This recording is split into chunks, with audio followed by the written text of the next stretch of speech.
More than 160 people were arrested yesterday as clashes broke out in East London during rival protests by hundreds of English Defence League supporters and thousands of counter-demonstrators. The EDL leader, Tommy Robinson, was among those arrested for incitement, the far-right group said in a message on its Twitter account. Some 3,000 police officers were deployed to keep the sides apart, and batons were reportedly used to stop protesters breaking through police lines in Tower Hamlets, home to one of Britain's biggest Muslim communities. A police spokesman said about 160 counter-protesters were arrested after a group broke away from the official route and headed towards Tower Bridge, where they were stopped by police. There were 14 other arrests during the day for offences, including violent disorder and possession of knives and fireworks, the spokesman said. Witnesses said free legal advice was being offered to the anti-EDL protesters. The counter-demonstration was organised by Weyman Bennett,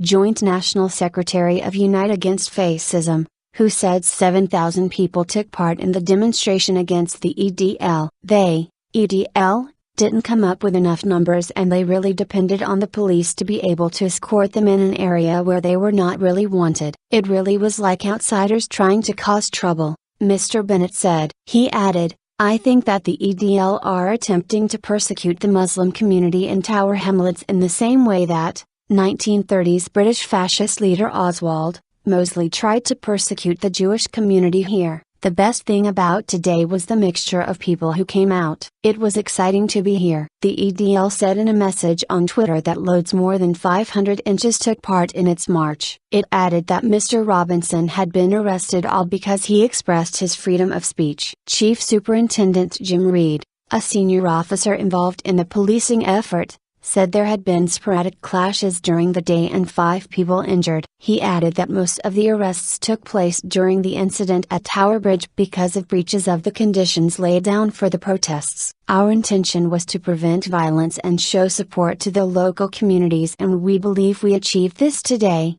Chief Superintendent Reed said. "We want to thank the local communities for working so well with us on what has been a difficult day." The key point is the two groups did not meet. London Transport buses marked private charter and not in service were used to take away protesters from the police kettle at Tower Bridge. There were reports that charity and campaign groups legal observers were among those arrested by police snatch squads. "I was arrested for going down the wrong street," said one protester. "It was a political arrest." Esther King, 23, a student in Nottingham, said her father, Dave, was among 200 to 300 anti-EDL protesters who had been arrested at Tower Bridge. "Sometimes it feels as though the police can be acting as bouncers, protecting people that do bad things to other people," she said. "I understand these people do need protection, but the people arrested in that kettle don't want to hurt anyone. They don't want to start a fight and they have been arrested. I think it's thuggery,